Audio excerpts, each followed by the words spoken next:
5 menor de edad ang nabistong nagtatrabaho sa sinalakay na Pogo Hub at prostitution den sa Pasay. Na-inquest na rin ang mga suspect, kabilang ang isang Pinay na umano'y bugaw. Nakatutok si Salima Refran. Hindi lang pagkakaroon ng umano'y prostitution den ang nabistong iligal sa niraid ng condo complex sa Pasay nitong Biyernes.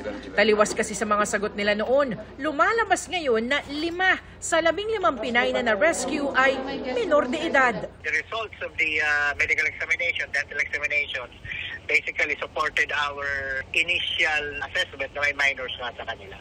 Nabisto kasi sa medical exam ng PNP na hindi pa lumalabas ang mga wisdom tooth ng 5 sa kanila na kadalasang tumutubo mula 17 o 18 anyos. Peke rin daw ang mga pangalan at edad sa mga pinakitang ID ng mga biktima na inilalako sa mga parokyano sa pamamagitan ng online messaging apps. As early as 2016, may ganitong operations na silang ginagawa. Wala akong Filipinong clients, mga Chinese, mga foreigners na mga POGO workers.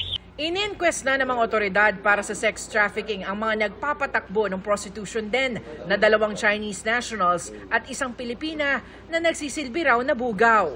Hindi lang iisa, merong anywhere between 8 to 10 na mga prostitution den hubs na sa loob. Mas mainam sana matingnan ito ng Property Management Office. Lumalabas na po sa Metro Manila itong mga scam hubs, no? Yung mga operations ng mga kriminal na ito. Although we really have to, again, intensify our efforts para dito sa mga minor de edad.